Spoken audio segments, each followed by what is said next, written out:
Good morning, good afternoon, and good evening, everybody.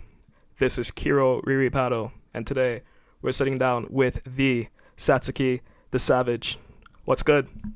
What is good, people? What is good? I'm just chilling. Um, so I guess I'll just talk about my channel and I guess I'll go into like the origin of my channel. So I started my channel 2017, little after my birthday. So it was probably like around like May 27th. I did my first video. I think I created my first logo. It's not the one I'm using now. Uh, can I turn off my camera real quick to show that off? Stop video. Mm, There it is.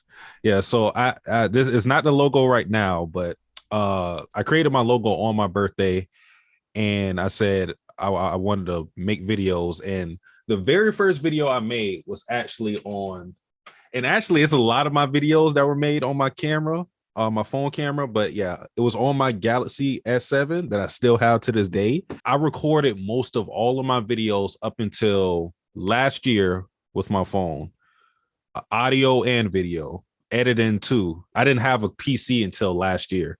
But yeah, the first video I did was on my front camera and it wasn't good, but it was just like to, get things started. I think I did two videos like that.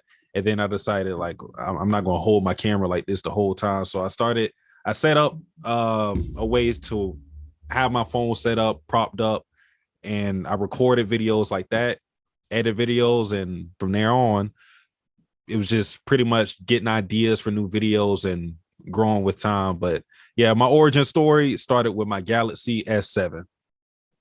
I had an S6 Edge that I used up until maybe early this year, late last year. Oh my god. I just got my upgrade probably a couple weeks ago. I just got my upgrade. Sick. I was struggling with that phone. Bad. It was bad. Yo, phones are like one of those appliances you have to replace on an almost Yeah. yearly basis. They just fall apart. We use them so Yeah. much, you can't expect them to last forever. And it's just like I want to hold on to it because I'm thinking like I don't really use my phone for that much. So I'm thinking, as long as I can do the basic things with my phone, then it's fine. But over time, it's like I started having issues with it, the screen cracked, battery issues, things like that. So I said, all right, y'all got me. I got to get the upgrade. It's been like 7 years. Yeah, it is what it is. And you know what? Like, it's one of those things where it's like, it's hard to also kind of put away something that you've been using and has done so much work for you. Like, the Yeah. fact that you've been making content on your channel and growing on your channel using your phone for so long, like, Yeah. some of the videos that I discovered you through, you would have done with your phone. And Yeah. like that's a big part of your channel. Like, the same way that a lot of people like they'll remember their room or they'll remember their backdrop as like something that helped get them to where they are today. And that's kind of Yeah. like the uniqueness of being a YouTuber is that it takes very little to actually get started, but there's a lot of sentimentality with what you use. Yeah, exactly. And I always try to tell people, and I use myself as an example. If they try to start off with YouTube, it doesn't even have to be anime related. It could be anything YouTube related. You don't have to have the best start. You just have to put your foot in the door and see where it goes from there. Because if you keep telling yourself, I don't have the right equipment, I don't have a mic, I don't have the right camera, I don't have the setup, I don't have the knowledge to edit, that's stuff that you can gain while doing YouTube. And I pretty much did things on the fly. I'm not saying like everybody has to follow that model. You can have like some of the basic things, but if you want to do it, just go out there and do it. It's literally that simple. I want to come back to that, just what it takes to being a content creator Mm-hmm. and your journey and other advice. But Okay. I want to know a little bit more about you and your love of anime. How did you discover anime and manga? So the first anime, it started with anime because I didn't get into manga later. The first anime I watched, basic story, pretty much everybody's going through this pretty much. Dragon Ball was the first thing that I watched, but I never really credit Dragon Ball with getting me into anime. I wouldn't say that was the catalyst. I would say it's more so Naruto because Dragon Ball was something I watched first, but it wasn't something I acknowledged as a kid. It's an anime. I didn't think, oh, this is an anime. I'm gonna start watching other anime because of it. It was really Naruto that bridged me into getting into other series like Death Note, Inuyasha, Full Metal Alchemist. So my origin starts with Dragon Ball, but Naruto is the one that made me branch out to other anime and then eventually manga. Can we get like a time frame of when you discovered Naruto and how you came across it? Like, was it on Ooh. television, through forums, Twitter? It was definitely on Cartoon Network. I can't give a year or anything like that. I would say maybe like 10, 9, some age like that. Yeah. I would say that's when I got into Naruto. What were some of the great anime of your youth? Anime that stuck with you and you probably look back to today? So okay, it's different answers for this because as a kid, every anime I watched was great. Everything was great. Inuyasha was great. Naruto was great. Dragon Ball Z was great. What was it? Code. I watched Code Geass when I was real young. Code Geass was great. But then I look back and I've rewatched some of those series and I don't look at it as fondly as I did as a kid. So they were great for my time. And I'll always appreciate those anime for, like I said, with Naruto, getting me into other things. But it's only a few anime from my childhood that I look back and I go like, that still stands up uh, for me as a great series.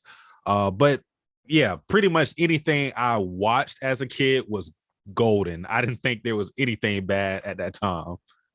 Bro, I feel you. There was something about that era of anime and manga too, where Yeah. honestly a lot of it didn't hold up. I remember Code Geass, and that to me was such an edgy show. It had everything, and I Yeah. thought that was really unique. I watched that show again this year after like I've rewatched it over the years, but like watching it Mhm. again as an adult, it's like, wow, this is pretty all over the place. This isn't as good as I thought. I, My Hime, Katekyo Hitman Reborn, Gundam Seed, yeah. Elfen Lied, that era of anime was so cool, but it Mhm. doesn't hold up.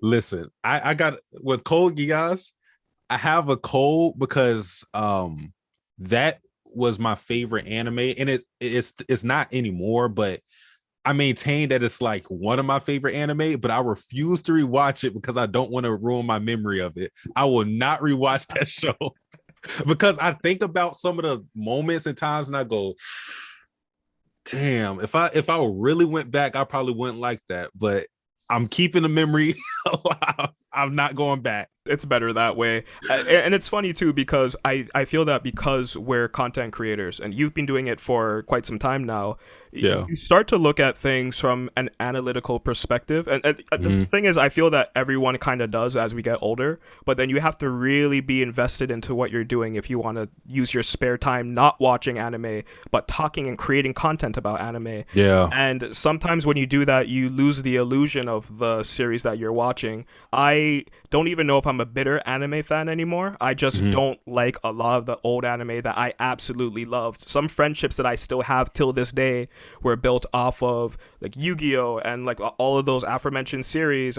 Witch Hunter Robin was one of my favorite shows, and I watched that show again, and I knew it wasn't going to be good, but like watching it now, realizing how bad it really was. Like it had its Yeah. moments, but you can tell that anime has come a long way.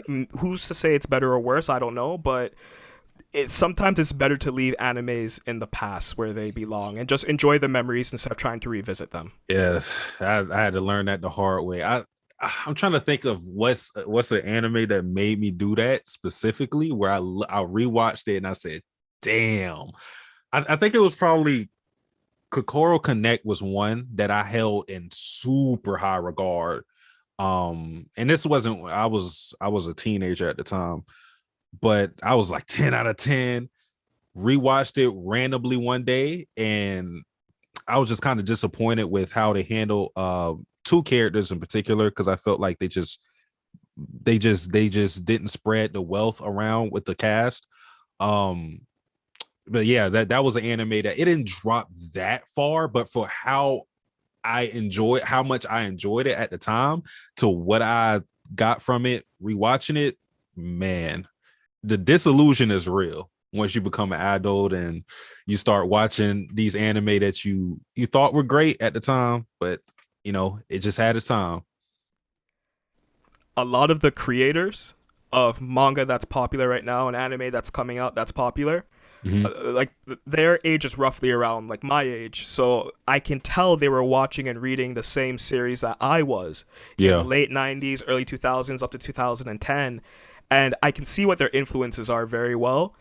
I feel that some of these artists, they don't realize the flaws of these shows, or maybe they do but they haven't really improved on them. Some of them do. Like there's some manga today that I think is really really good, and like I Yeah. was just saying, like I think anime is in a better place now because there is more of it. It's easier for everyone to watch and there's more to be consumed, but I also think you do get a lot more lower quality stuff and the fan base can't really see it because a lot of the anime fan base today didn't exist 10, 15 years ago. Yeah. So their perception of series is, oh, this is great, this is a great watch. But for me and for a lot of other people, I guess you as well, because you've been with anime for so long, maybe you look at series and it's like when you do revisit it and you do realize the era that it came out in, it doesn't hold up very well. And maybe a lot of the stuff today that takes from those elements, they just make it flashier and shinier than before, but they haven't improved on the things that were flaws from back in the day. That's how I at least feel with a lot of the anime from today. Yeah, it's just like from our perspective, it's you sort of become jaded to anime because you've watched so much, and then when you look at some of the newer things, it's in the back of your mind, you're always comparing it to some of the other things you watched. You pick apart different aspects about it and say, like, I seen this done better here. I can see the influences here. That can hurt your enjoyment as in comparison to someone who's new to the medium entirely, and they're just enjoying everything about it. They don't have any prior knowledge about the history of anime or anything like that. So I think being a newer anime fan is completely different from like how me and you would enjoy it. And you, like you said, you also brought in a perspective of being a content creator. I think that's important too. One thing that made me think about why I like things more is just the community, because you're put on the spot to talk about why you enjoy certain series and characters and things like that. So talking about anime and manga also changes your perspective on how you enjoy it. This is a topic that we'll come back to. But Okay. for now, I want to stick with YouTube a little bit. How did you decide to start talking about anime and creating content on YouTube? I feel that you kind of came out of the gate running. And from Mhm. what you told me, like you just wanted to do it regardless of the tools that you had. And some of your older videos also are very fun and unique. But what was the genesis for all of this? Let's get into a little sad backstory. Not really sad, but the origin of this happened because of a girl. I broke up with my girl and I was devastated. But at the same time, while I was like down and depressed and all of that, it made me it kind of like, I don't know, it felt like shackles were lifted off of me, because I would kind of like act a different way because I was in a relationship with her. Like I didn't even have my dreads because I was in a relationship with her, because she didn't like the hair. So like I had a completely different like awakening after that. So I did things like I got my dreads, got a tattoo.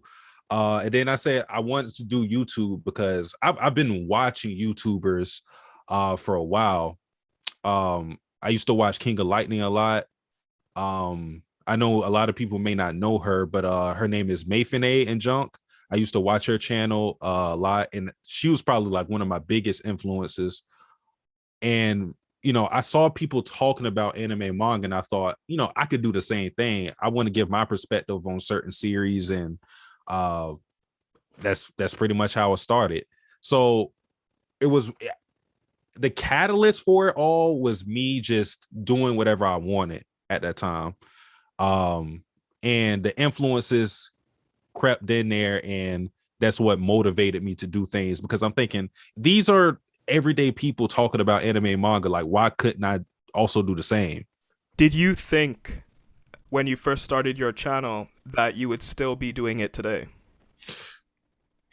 I will say yes, just because when I first started, like I didn't know exactly where I was going to go. I'm a person that I'm real spontaneous, and I always set short-term goals for myself. But I would say I figured that I would still be doing it just because I didn't really think about what the big picture was going to be. I didn't know I was going to have as many subscribers as I have now or as many videos as I have now. So it was pretty much just taking it a day at a time. So I never really thought about what the grand goal of my channel was going to be.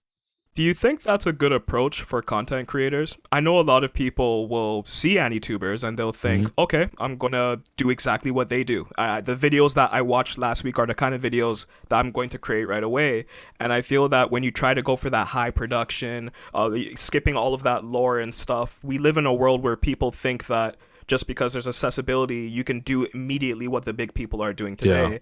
I think it's important for people, even if you have the means, to approach something like YouTube very slowly, very calculated. I can throw in thousands of dollars into my channel and Mhm. expect a lot of a return of investment, but then that takes away a lot of the truth with YouTube, which is Mhm. expression and being unique. Even if it means you're trying to follow an algorithm, you still have to be unique as an individual. What's your view on that and how people approach creating content today? The thing is, you had to just fall in love with the process. You had to fall in love with making videos. I think that's much healthier because it's people are at where they are at in YouTube mostly because of them grinding out and figuring things out. They didn't just there are some people who just it seems like overnight they just climbed up in subscribers, they just have great views and whatnot. But I will always say to people that they are the exceptions, they are the anomalies. You don't want to try to replicate that because it's not going to work out and you're going to end up being disappointed with yourself. It's a process. There are a lot of people that, like, if you look at their channel now, there was so many steps it took to get there, and you can look at it. I mean, they have a body of work, and you can look alone and see how far along they came from where they started at. So I would just say take your time and just enjoy making videos. That's my approach to it. What changes have you noticed with the platform over the last few years? And what changes within the AniTube scene have you also picked up on? Huh. I don't know if things have changed, but I guess my perspective on things have changed. Just being a community and talking to other people, you kind of see like the behind the scenes of things. So it's like a different perspective as someone who's just watching videos and like now being a part of the community, talking to some of these people. I don't know if things have changed necessarily. I guess the big three, like the way people talk about anime, the anime they talk about is a lot different because I feel in the big three era, things were exclusively Naruto, Bleach, One Piece wasn't as prevalent as it was before during that time, but now it is. But I think things are just like a lot more spread out. I've seen people talk about, you know, everything that's coming out in Weekly Shonen Jump. Before it was just maybe two or three, but it seems like everybody's finding their own niche, and I feel like everybody's finding their own pocket in anime community. So I don't know if things have changed, but again, it's just how I view things have changed. I can agree with you on that actually, because I've only been creating for myself for a year, but I've been watching YouTube since the jump. So I've seen a lot of that change, and even when I would come in and out of the scene, the big three was always like a thing. Yeah. And like even on forums before like Twitter was a huge thing, it was really the big three. If you had a One Piece banner, if you especially had like a Naruto profile picture or Bleach anything, people Mhm. would pick up on it, and you were like that anime dude for that space. Now it's like there are people who actively avoid talking about the big three, talk about anything popular, and like if you Yeah. mention AOT, that they're going to have a 20-minute response video about why AOT sucks, and they'll be talking about like manga that has only 25 chapters in, and that's what they're known for. I think there's good and bad to it, mostly positive, because you're getting a lot of manga that there is a lot more attention paid to it. And back in the day, there were some anime and manga that would have 2 3 seasons or hundreds of chapters, and no one was paying attention to it. Translators would drop it because no one was reading Yeah. it. Now everything gets translated, everything gets watched, even the bad shows are revisited. Why did we think that Wonder Egg Priority was bad? You never actually thought about this character in this way before. Like, you have all Yeah. these ridiculous videos, but it's also great because the scene is so big and varied. There's a space for everyone to express themselves. So I do like that change that has happened recently. I think it just follows how the anime community has grown, because it was just such a niche thing before. It's just, if you watched anime, you will maybe have like 2 or 3 friends that also watched it, but you kind of stayed in a bubble. But now it's just becoming so mainstream that like everybody has watched at least one anime or something like that. So I think just that growing popularity has made people vary their content with what they're talking about, because now they're not just limited to thinking people are only going to want to watch Naruto or Bleach or One Piece videos. Now people understand that there's a fan base for every series, so they just talk about what they like. I think the change happened around 2009 to 2011. You had like, I believe 2011 is Steins Gate, Yeah. Sword Art Online. Maybe Sword Art Online's a little bit earlier, but and then Kill la Kill's a couple years afterwards. But from 2009 until 2013, all of those shows, Tokyo Ghoul, all of the manga that was happening at the time, Attack on Titan, that really opened it up, and it's really interesting to see that change. And then also obviously streaming platforms. Like, I remember when Netflix used to have like some real dog shit on their platform, like Yeah. some shit you wouldn't watch. And then I remember when they got Fate, and I'm like, that's weird. Like, this is a really weird, like, I didn't even know it, and the fact that they had it, it's like, okay, that's cool. And then yeah, I kind of left anime for a little bit, and when I came back, all of the sudden, like, there was like Seven Deadly Sins, and like normies were watching Seven Deadly Sins after work and like putting it up on their IG story and stuff. So it was really cool to see that evolution over time as technology grew and accessibility grew. Anime came up in that tandem, and it's nice to see it. It really is.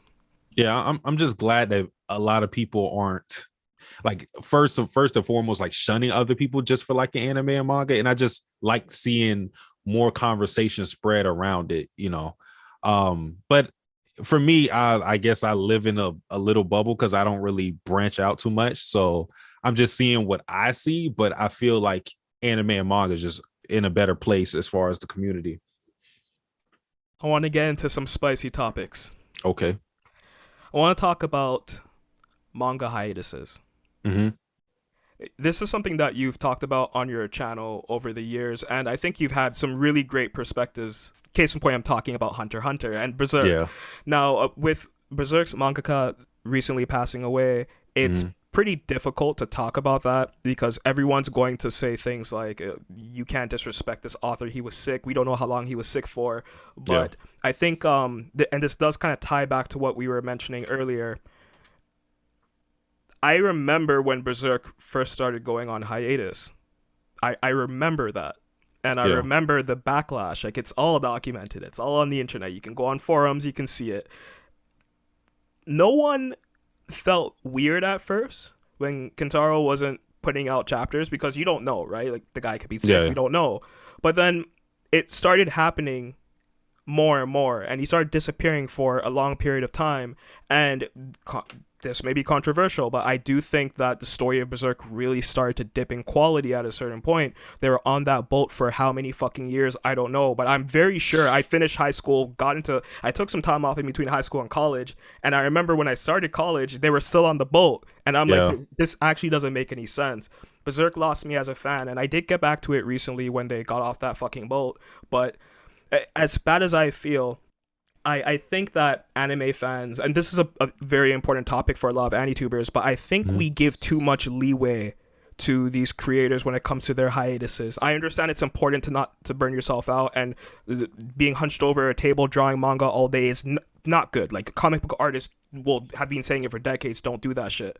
But I also feel that, like, with Hunter x Hunter, for example, I don't even care if the series finishes anymore. I think Togashi really lost me as a fan when he was going years without putting out anything, and when he would put something out, it was just sketches on a page and dialogue. Like, you cannot tell me you are an author that cares about your legacy and you care about your fan when you gave me an entire panel of dialogue. Like, and there's a story as promising as it seems right now is so convoluted that you don't think people are going to forget and maybe stop caring when you don't release anything after only putting out 2 chapters over the last 2.5 years.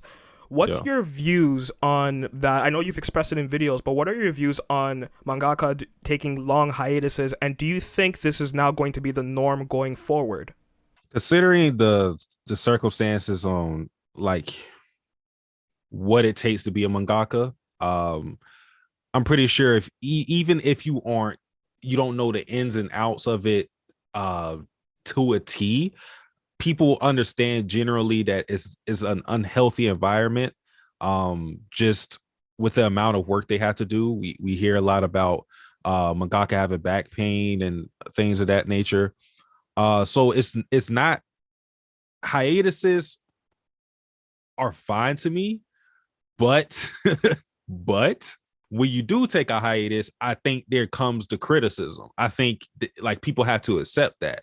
I'm not going to get mad at someone for falling off the Hunter x Hunter bandwagon because it's been on hiatus. I did the same thing with Berserk. I fell off completely because Berserk was on hiatus continuously. That doesn't mean that I don't care about the mangaka's health. It's just from my perspective, I'm not going to sit here and just talk about this series that hasn't had chapters for a long time. I'm not going to wait around for it or anything like that. I'm just going to leave it alone and come back. And that messes up the flow for a lot of people, and I understand that. So like I said, that I can understand the hiatuses from mangaka's perspective, but when you do that, don't expect the public to accept that, because for a lot of people, it's just we are away for something for so long, from something for so long, you break the flow of it, and it's odd, and especially when your contemporaries. I mean, Hunter x Hunter is a weekly series. We're just using that as an example.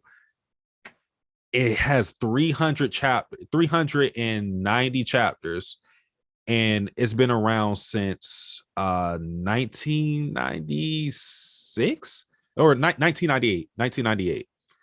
It's been around that long and only has 390 chapters compared to Naruto, which is ended in the 600s, One Piece that is going in the thousands, Bleach that is in it and is coming back. Like, Bleach is coming back, ended and coming back before Hunter x Hunter. So like, there's going to be criticisms that come with you taking hiatuses. If it's health involved, do whatever you say. If it was me who if I was having health issues and I was writing a manga, I wouldn't care what other people said about me if I'm taking care of my health.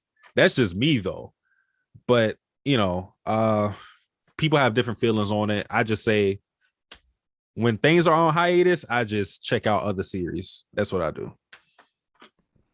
Which is a good thing to do because like, there's so much content out there. There's so many series out there, and obviously, like, there's always too much for a reader to read. You're never going to be able to read every single manga out there. Sometimes you can revisit series and they're not bad. Like, I revisited Tenjo Tenge, which is still pretty bad, but like I enjoyed parts of it more now that I'm older and I can understand all of that fucking dialogue more. But just like being able to revisit that manga that came out, I believe the same year, if not like a year after Hunter, and just seeing where manga was at that time and where it was in like the early to mid 2000s, it's very interesting, and you kind of like realize, I missed a lot of really interesting things, like Siren, for example, like all of these cool series that were coming out, but I was so focused on One Piece and Hunter and all of these big series that you never really caught up on it. Even like Ice Shield 21, I always knew about it, but just to go back and like actually read it and then just get an idea of where things were at that time, I don't think I would have done that if I didn't have so many series go on hiatus. Now, that being said, I think a lot of great series go on hiatus and I think the authors have fallen out of love with them. Like and this is just a claim. I'm sure Tagashi loves Hunter the same way he loves Yu Yu and all of his other stuff. But I think of like Vagabond, for example. There was no reason for Vagabond to go on hiatus. Like the series is basically done. There was no reason. Reel's now being picked up, but like that author has shown that like if he doesn't like something, he has the clout where he can just drop a series. I think of Nana, for example. I don't believe Nana should still be on hiatus. Nana was one of the best manga. It still stands the test of time. That manga would kill the same way Fruba came back, and everyone is saying now Fruits Basket is the number one anime of all time. That wasn't the case when I was reading that shit back in the day, but it just goes to show, like, when you revisit a series, when you bring a series and you modernize it, you get a new legion of fans. There's that respect. When you let your series rot and be forgotten to time, you lose my respect as someone who reads and like I consume it. And look, I don't draw for a living, so I can't say like I know exactly what they're doing, but that doesn't dissolve you from criticism. And I think that's something a lot of anime fans don't realize, is that we remember these series as they were coming out. We put up with the 2 years of hiatus. We saw other series go on a 3-week, 5-week, 7-week hiatus and come back.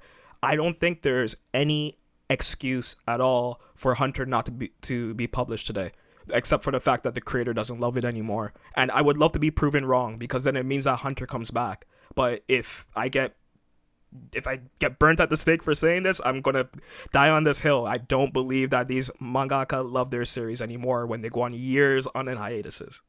Yeah, and I think it's fine to say that. When Miura passed, a lot of people were retroactively going to people's opinions on Berserk and saying, like, getting a high gotcha moments where they're like, you talk bad about the hiatuses. See, this is what really was going on. The thing is, we don't know. Like, I think it's fine to make certain assumptions, because we all do. Like, people can't act like we're going to only comment on things we know 100% without a slither of doubt. I think it's fine to, come to these conclusions, because when you're away, Hunter x Hunter has been on hiatus for 3 years. I think it's going on 3 years this December, because it didn't have a chapter since 2018, so it's going on 3 years. I mean, what do you want me to say? It's been it's been 3 years without a single chapter. I'm not talking about a volume, a single chapter. People are going to have their thoughts and criticisms when you're away that long. I think it's fine. I think some people overreact.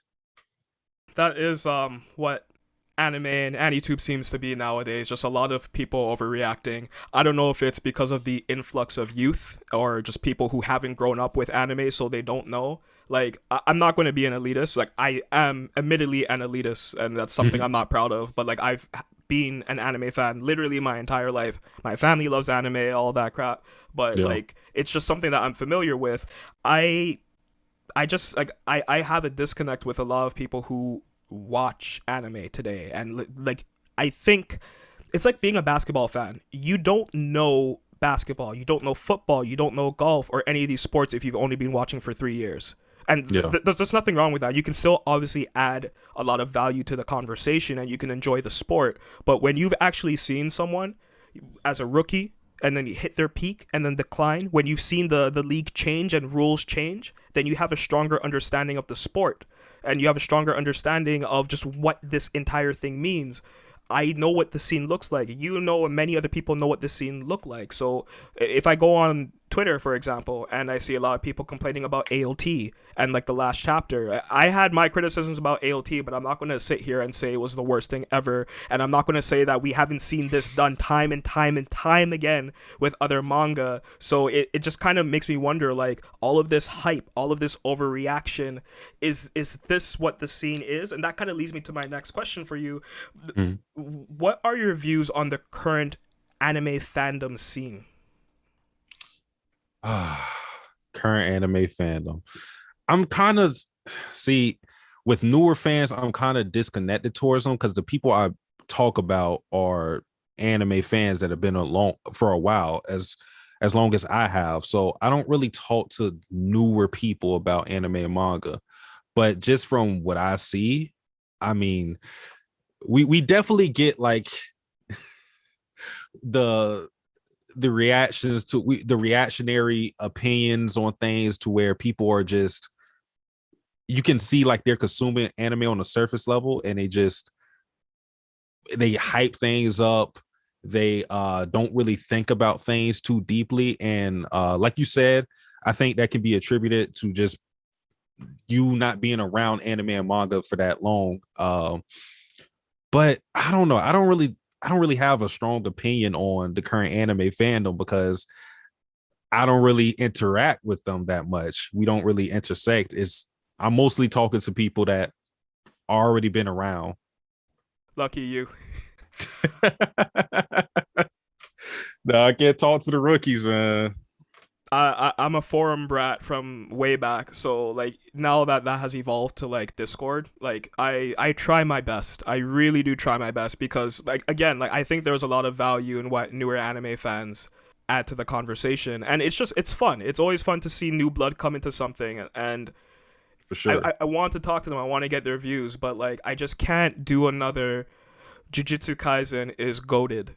You're capping. One Piece is the best of all time. Like I can't do that shit anymore because it's like, and I don't want to come off as mean, but like I maybe I should start interacting with the people who are vets in the scene because a Mhm. lot of these newer anime fans don't know what the fuck they're talking about, and then you start to like get into the scene and you start talking to them more, and then you realize that these newer anime fans really don't know what the fuck they're talking about. And I know that sounds aggressive, but it's like sometimes you just have to give it time. You can't just assume that these five shonen that you've seen are the greatest things that you've ever seen. There are so many amazing like josei, and there's so many like seinen that doesn't have a lot of a lot of blood and guts and all of these different things happening. It's Yeah. not always about flash. I'm starting to warm up to Jujutsu Kaisen, for example, but I still think it's a solid 6 and nothing more. My Hero Academia, I think it has its moments, but it's a series I don't like. I've been very vocal about these series, but just seeing like Attack on Titan, like the anime, and just all of the reception it's been getting over time, it really makes me wonder: is anime all about hype? Is that direction it's going in? And if it is, it's going to turn off a lot of people. I knew anime fans in their 40s when I was like 16, 17, and they offered me so many great pieces of advice. I was willing to listen. So were my friends. Now you don't really see that. I'm just going to go to TikTok, which is an echo chamber, and watch anime TikToks there. Anime memes is what I'm into. That's what all the Mhm. newer anime fans are doing, and it really has destroyed the topic of conversation. They'll go to an Anituber, get their opinion, and then add that to what they believe in, and that's the extent. Yeah. Um. See, with newer anime and just like how it's absorbed and everything, I think I just I don't know. I'm patient with a lot of people. I have someone that wasn't really in the anime scene for too long, but I could tell because like the series he liked were just pure battle shonen. All right.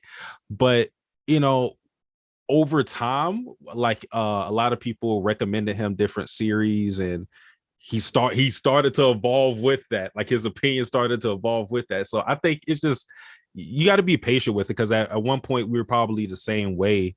As a new anime fan, just Fair, yeah. new, just like bright eyed, like oh shit, like okay, of course, like Naruto was my goat at my time. So I'm not going to get mad at someone for thinking Demon Slayer is the best or thinking Jujutsu Kaisen the best, my hero, whatever. Because I think it's just all about that just getting you in the door for you to experience other things. I think that's fine. If that's your origin, it's cool.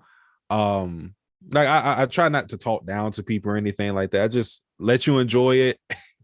But if you are calling stuff like that gold or anything like that, I'm probably not going to interact with you too much. I'm just going to like let it be. You're a lot more compassionate than me, for sure. I try to be mellow most of the time. Nah, and you know what? Like, I like the humor that you offer with your channel and your videos. I like the fact that you also are very open to so many different series. It makes for a lot of variety. I don't just come to your channel for your thoughts on shonen, but like you Mm. talk about Yuri manga, you talk about all of these different mangas, shoujo especially. I love shoujo, and I think it's a a dying genre, I want to see that grow because I think shoujo is just as strong as shonen. And the Yeah. fact that it's not being tapped into is because what studio wants to take a risk when you know that 16-year-old boys who are going to grow up with this series over the next 5 years, they may not want to grow up with Toru. Yeah. They just don't want to. But the thing is, like, there is a lot of great shoujo, and I really appreciate the fact that you shine a light on so many great series. What are your views on the current state of animes that are coming out, and what would you like to see from the scene over the next couple years? I really like that anime and manga just it seems a lot more diverse. I feel like a lot of things just in not in the time I was born, but in the time I was really into anime, like the mid 2000s and whatnot. I feel like the anime that were coming out and the anime people were enjoying were so limited. And I feel like now people are more open to different series and talking about that. So I think that the anime and manga medium is in a good spot because I feel like because people are more open, that allows people that allows different series to come out because I mean if nobody's consuming it it's not going to be pushed. So I think it's in a good spot. Do you think anime gets bigger than what it is now? I mean, significantly bigger. Yes. Yes, absolutely. um it's growing and it still has more room to grow. You see things like celebrities talking about anime. You see like just like the meme culture incorporating anime into that.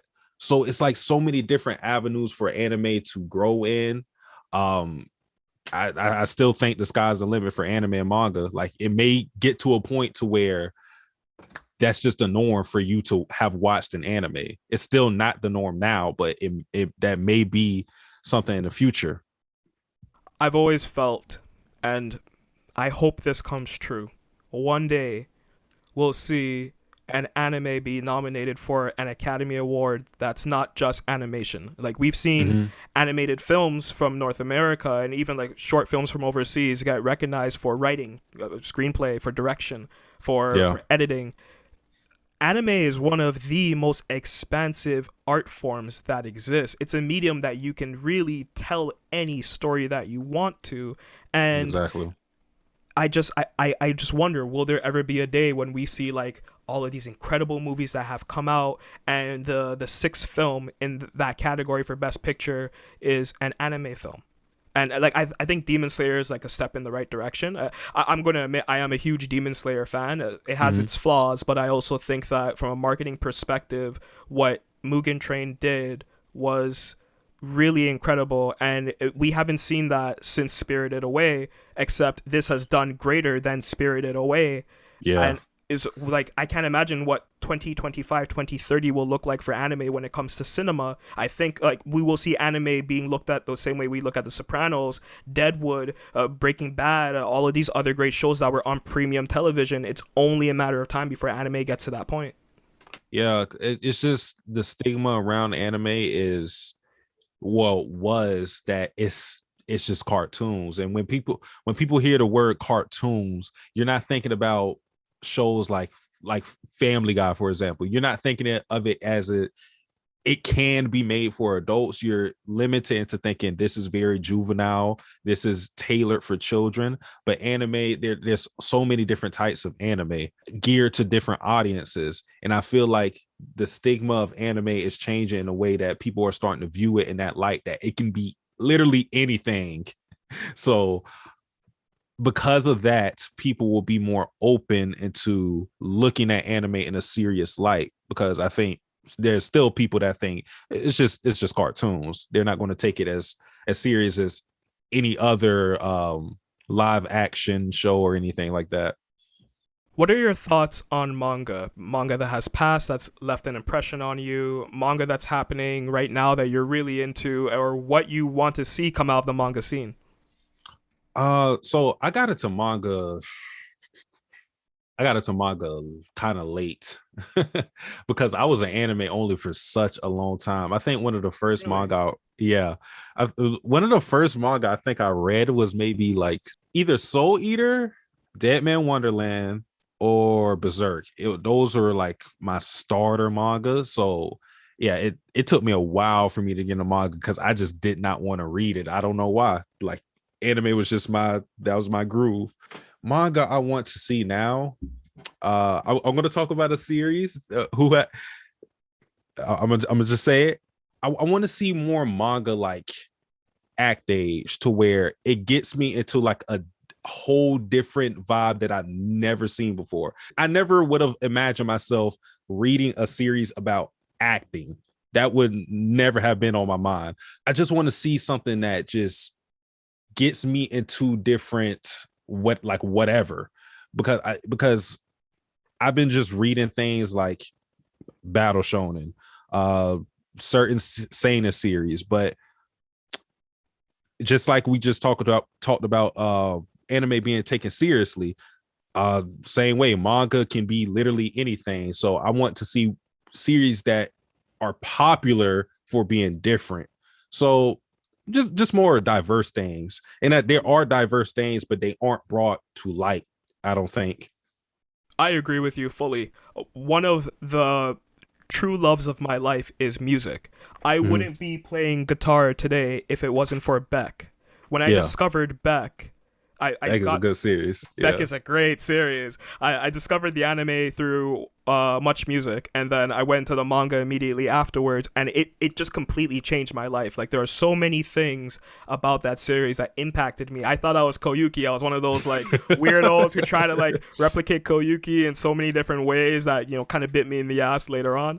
But Yeah. I just really appreciated what that series opened up my eyes and my ears to. Like, there's music that I listen to today that, like, back in the day, all I listened to was like pop and hip hop and R&B, and like that's still predominantly what I listen to. But I also, like, I play rock music. I like hyper pop. I like all of these different things. And if I didn't discover Beck 15 years ago, I don't think I would be the person that I am today. And I don't know if I would have been a better person or not, but I'm grateful for all the experiences I got through manga. And I really hope there's more manga that comes out like that, because as much as I love seeing muscular dudes fly around in the sky, summoning creatures to shoot beams at one another, I Yeah. think that realism, like what we saw with Act Age, and it doesn't come to me now, but it's that manga everyone's talking about. It's on my to read list, about the idol who's like reincarnated as a twin.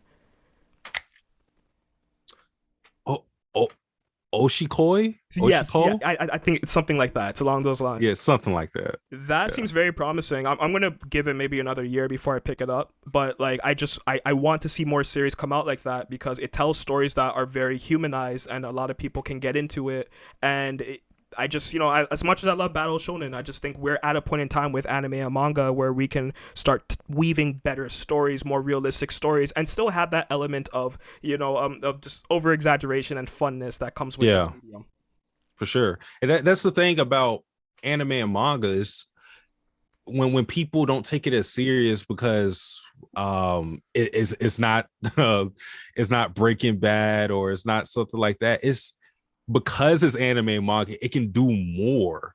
You have the creativity to do whatever you want. Not saying that live action shows can't do that as well, but because it's drawn, you could just the medium, you can get immersed in the art and like how it's made. You can just do a lot of different things with anime and manga. So for sure, I want to see more diverse series get brought into light, because I don't want to say that there aren't diverse series. It's just that I don't think we're talking about it as heavily as other series. That's why I broke my heart with Act Age, because that series was on the come up and there was discussion around it. People were actually taking it serious, and we know what happened. Act Age would have changed so much. I really Yeah. do believe that. Like, even now, like, it's been what, a year, over a yearish. I wonder, like, what would people be saying about it right now? What anime adaptations would it be getting? Who would be lined up to direct it? It sucks that it happened. I feel bad for everything that happened with it. But yeah, let's hope for better things to come out in the future. For sure. For sure. The big three. What are your thoughts on the big three in that era of anime and manga? And do you think we'll ever see anything similar to that in the future? The big three for its time, it's not necessarily because it was the best thing that was coming out. It just it was so it's I think it's just spoke to just me being American. It spoke to and you can say this about anybody really, but I think it just spoke to us for some reason, for whatever reason. It was a cool factor towards it. Like everybody was trying to do Kamehameha, they were trying to do Rasengan, they were some people were doing the Guess Who Got 10 show. It was just so cool to us as kids. It will always have a special place in my heart, regardless of what I think about the quality.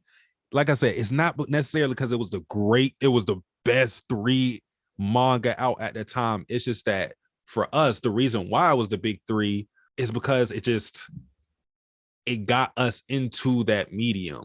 It was special. So it had its time. As to like, will there be another big three?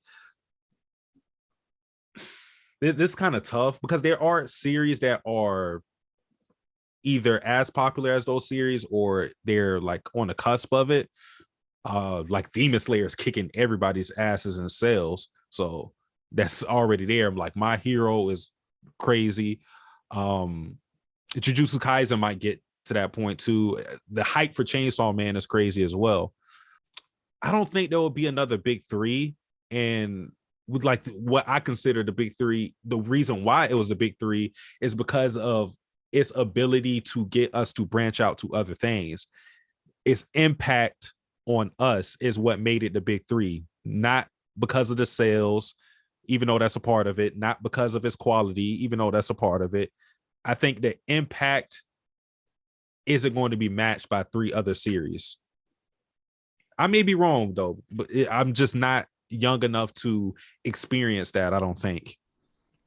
Well, something that I like, and I agree with you. I don't know if it will happen again. It could just be like a timing thing. That Yeah. era, especially, you can't replicate eras, but it's something to consider. That I know people who love Chainsaw Man, Demon Slayer, Jujutsu Kaisen, My Hero, and they stick with those series. I read Naruto and I loved it so much. I went to Dead Man Wonderland. I went to Tenjo Tenge. I went to all of these other series that really weren't like Naruto. I was going outside of shonen. It wasn't like, let me find more battle series. It was, let me find more anime.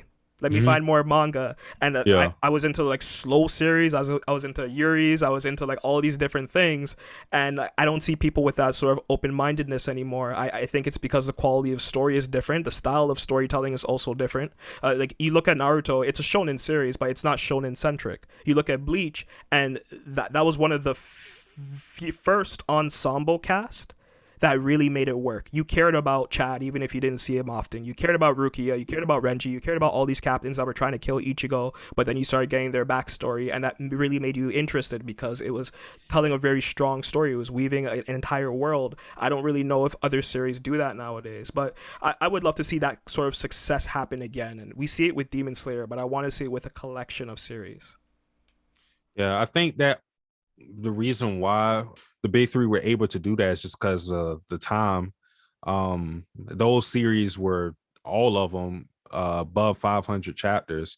A lot of series are getting axed right off the gate. If you aren't appealing to audiences in a hurry, you're out of there. So I think that puts a lot of pressure on mangaka to, for one, condense the story, and two, just right out the gate try to grab the attention of viewers some way somehow. So I think the manga industry has a hand in that, and how people just enjoy things. Because I think a lot of people, because there's so many anime and manga too, it kind of hurts it in a way that if you're not grabbing the attention of someone immediately, they'll just go, okay, I got another show on Crunchyroll to watch. It's that easy. You aren't stuck with anything. Satsuki, thank you so much for this conversation. I really appreciate your time, and I really appreciate your viewpoints. I feel that you're a content creator that really knows what they're doing, and the very core of it, you're a passionate fan, and it's great to have someone like you in the scene contributing so much and giving back. Thank you. Appreciate you for having me. I would definitely check out your content. Yeah, I'll see what you do in the future as well. Thank you, man. I appreciate that. Before I let you go, do you have any tips for up and coming creators? Anything you want to plug? Maybe some advice about something you ran into that others should avoid? Oh man. All right. I don't have that. I don't have a wealth of knowledge with YouTube, but I'll say to people, for one, just make sure whatever you're doing, it doesn't even have to be anime manga related, but if you're going into the YouTube scene, just make sure you are passionate about what you're covering or anything like that. That will help so much. You have no idea. If you're talking about something that you're just figuring that it'll get views, or this will be the thing that'll help you climb up as subscribers, like that's all fine, but you can find your niche. There's so many different people that you would be surprised that they like this same thing as you. Talk about what you're passionate in. It doesn't have to just be what's popular or anything like that, and just let the chips fall where they may. So be passionate about what you want to do. That's my advice. Anything that you would like to plug? No plugs. No plugs. Just my channel, Satsuki The Savage. That's it. No plugs. Links will be in the description below. This was Kero Riri Battle. Thank you guys for coming by. Take care, y'all.